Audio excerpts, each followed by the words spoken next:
فذكر فإن الذكرى تنفع المؤمنين.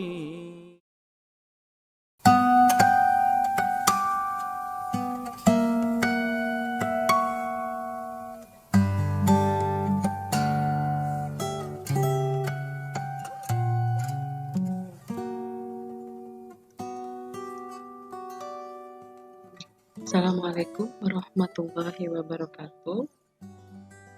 Kali ini saya ingin membahas terkait kaitan antara ilmu dengan Islam, khususnya dalam hal ini adalah ilmu kimia. Kita tahu sendiri bahwasanya saat ini, di zaman saat ini, agama itu umumnya dipahami orang sebatas apa yang nampak sebagai ritual ibadah seperti ibadah sholat, puasa, kemudian berbusana islami, adanya majelis zikir, kemudian juga ditambah dengan adanya status resmi di KTP atau surat nikah yang menunjukkan bahwasanya dia beragama Islam. Dan fakta telah membuktikan bahwasanya agama dianggap kurang penting dalam kehidupan bermasyarakat, bahkan dalam kehidupan berpolitik maupun bernegara. Agama tinggal menjadi isu sensitif pada sudut-sudut sempit kehidupan.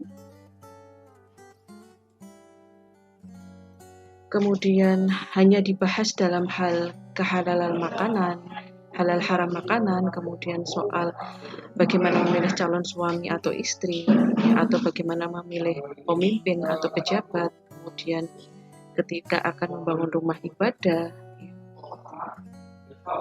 Dan kemudian setiap ada yang mempersoalkan agama lain, itu distigma kurang toleran, tidak paham pluralisme, maupun tidak toleransi kepada yang lain.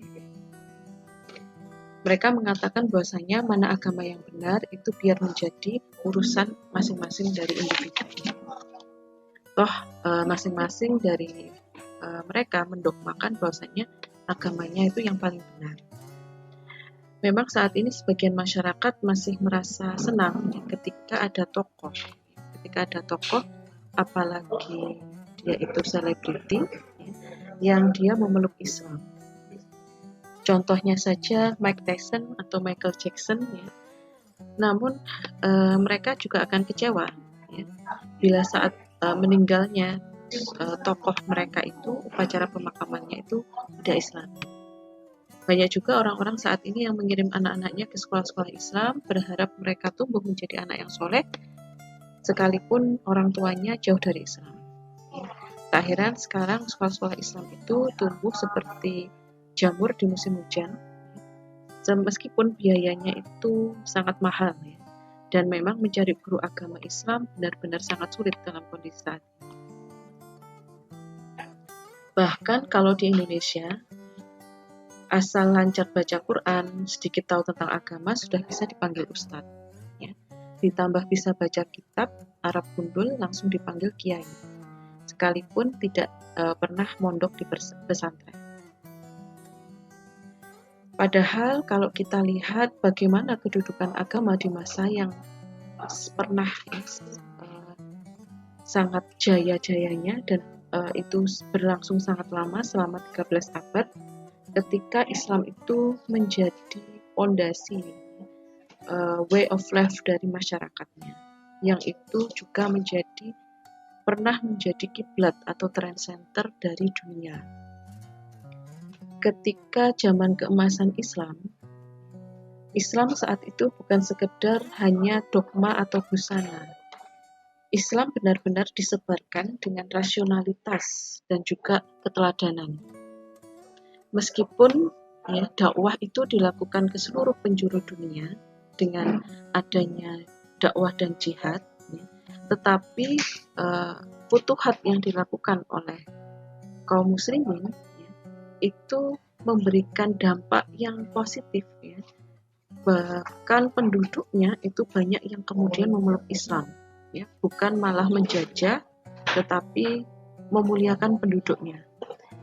Para penduduk suatu negeri itu ketika difutuhat oleh kaum muslimin, mereka benar-benar terbuka akal sehat mereka. Mereka diajarkan ilmu pengetahuan, diajarkan agama, gitu ya, dan mengurus seluruh urusan masyarakat yang ada di daerah itu dengan sebaik-baiknya.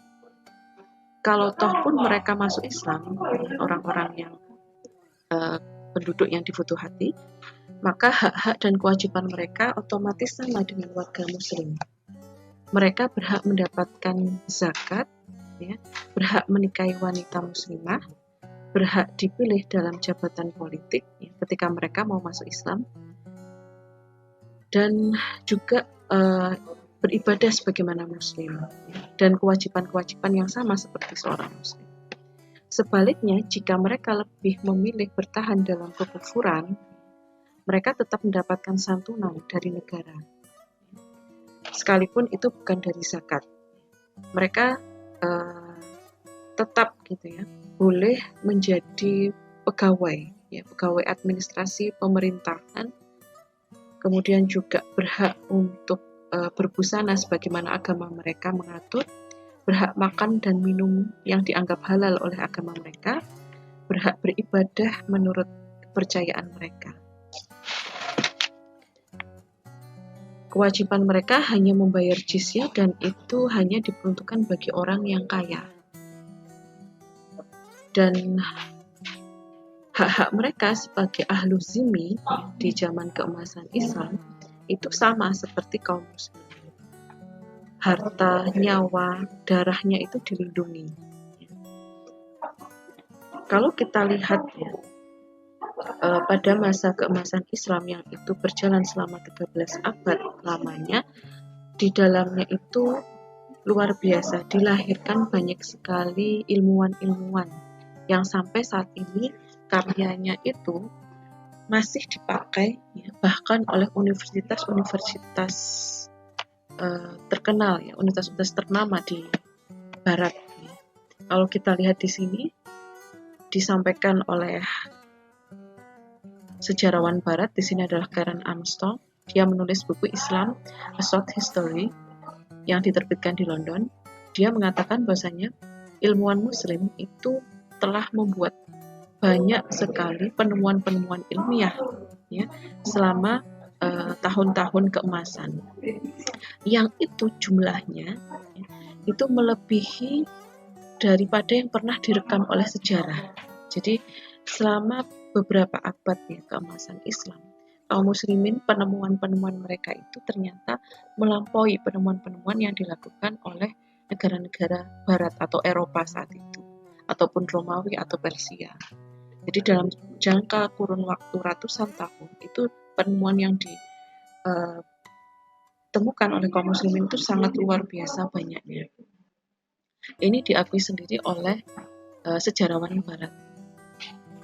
Kemudian Dr. Gordon ya, yang dia menulis buku The Rise of Islam, dia mengatakan bahwasanya pertumbuhan kawasan regional secara ekonomi ya, dan juga perdagangan serta industri perkotaan di perkotaan itu di masa keemasan Islam itu mencapai level yang baru gitu ya, yang melampaui kota-kota yang ada pada zamannya. Ya, ini pengakuan dari sejarawan Barat. Kemudian juga dari sisi toleransi, di negeri-negeri kaum muslimin tidak hanya muslim tetapi Nasrani maupun Yahudi itu menikmati kehidupan yang sangat baik ya, harmonis satu sama lain ya. Ini diakui sendiri oleh sejarawan Barat juga, dari Jonathan Bloom dan juga Celia Blair ya, yang menulis buku Islam A Thousand Years of Faith and Power ya. Jadi banyak sejarawan Barat yang mengakui bahasanya ketika Islam itu menguasai 2/3 dunia, secara ilmu maupun secara toleransi itu luar biasa baik gitu ya, bahkan tidak pernah ada saat ini gitu ya, negara atau sejarah yang menyamai keunggulan Islam ketika itu menguasai 2/3 dunia dalam hal masalah toleransi ya, ataupun dalam hal keilmuan.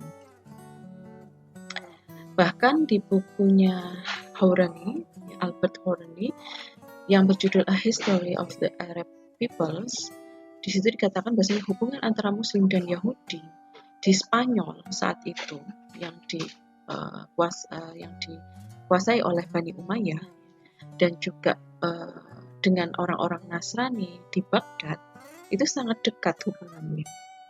Toleransinya itu luar biasa. Padahal saat itu yang menguasai adalah Islam.